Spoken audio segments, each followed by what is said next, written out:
ভয়াবহ শীতে কষ্ট পাচ্ছে সারা দেশের মানুষ। সেরকমই পাবনার সাঁথিয়াতেও প্রচণ্ড শীতের কারণে মানুষের কষ্ট দেখে সেখানে গেলেন এমপি প্রার্থী হিরো আলম। দেশে সুষ্ঠু নির্বাচনের পরিবেশ ফিরে এলে আবার নির্বাচন করব এমন কথা দিলেন হিরো আলম। পাবনার সাঁথিয়ায় গরিব অসহায় শীতার্ত মানুষের মাঝে শীতবস্ত্র বিতরণ করেছেন সদ্য সমাপ্ত একাদশ জাতীয় সংসদ নির্বাচনে অংশগ্রহণকারী ও জনপ্রিয় মডেল আশরাফুজ্জামান আলম ওরফে হিরো আলম।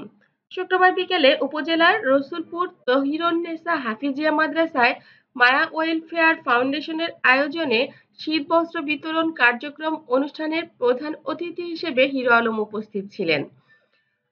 শীতবস্ত্র বিতরণকালে বক্তব্যে তিনি বলেন, আমি গরিবের সন্তান, গরিবের দুঃখ কষ্টে সবসময় আমি পাশে থাকার চেষ্টা করব। এ সময় নির্বাচন প্রসঙ্গে সাংবাদিকদের এক প্রশ্নের জবাবে তিনি বলেন, আমি ইউপি নির্বাচনে মেম্বার পদে নির্বাচনের পর এবার জাতীয় সংসদ নির্বাচনে বগুড়া ৪ কাহালু নন্দীগ্রাম আসনে প্রতিদ্বন্দ্বিতা করেছি। দেশে যদি সুষ্ঠু নির্বাচনের পরিবেশ ফিরে আসে তাহলে আমি আবার সংসদ নির্বাচন করব। ফাউন্ডেশনের সভাপতি মনোয়ার পারভেজ মানিকের সভাপতিত্বে শীতবস্ত্র বিতরণ অনুষ্ঠানে মাদ্রাসার ছাত্র, শিক্ষক, সাংবাদিক, গণ্যমান্য ব্যক্তিবর্গ সহ এলাকার বিপুল সংখ্যক হিরো আলম ভক্ত সেখানে উপস্থিত ছিলেন। ভক্তরা হিরো আলমকে এক নজর দেখার জন্য ঝাঁপিয়ে পড়েন। তারা সকাল থেকেই সেই সাঁথিয়ার উপজেলায় একদম জড়ো হতে থাকেন। একের পর এক ফুল নিয়ে তারা তার জন্য অপেক্ষা করতে থাকেন। সেখানে যেহেতু তাকে প্রধান অতিথি করা হয়েছে সেটা আগের থেকেই জানানো ছিল। গত বৃহস্পতিবার থেকেই পত্র-পত্রিকায় লেখা ছিল যে হিরো আলম পাবনা সাঁথিয়াতে যাচ্ছেন।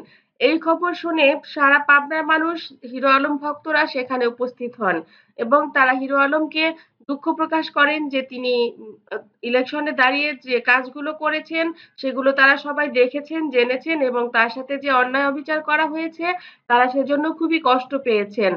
অনেক হিরো আলমের ভক্ত সেখানে কান্নাকাটিও করেছেন।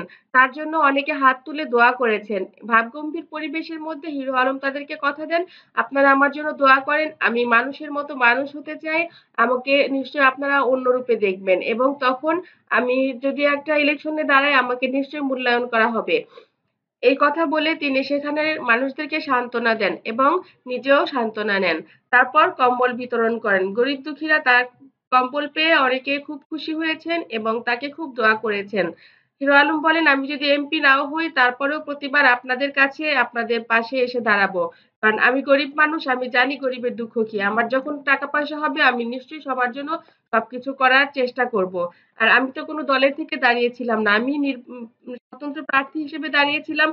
তার মানে আমি সবসময় আমি সবার পাশেই আছি। সত্যি হিরো আলমের মতো একজন মহানুভব মানুষ আমাদের সমাজে খুবই দরকার।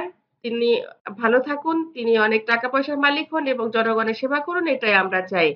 তার যদি ভাগ্যে থাকে তিনি একসময় এমপি ইলেকশন করবেন। এটাই আমাদের দোয়া থাকলো। আমার চ্যানেলটি যদি আপনাদের ভালো লাগে লাইক, কমেন্ট, শেয়ার দিন এবং পরবর্তী পর্ব পেতে সাবস্ক্রাইব করুন। ধন্যবাদ।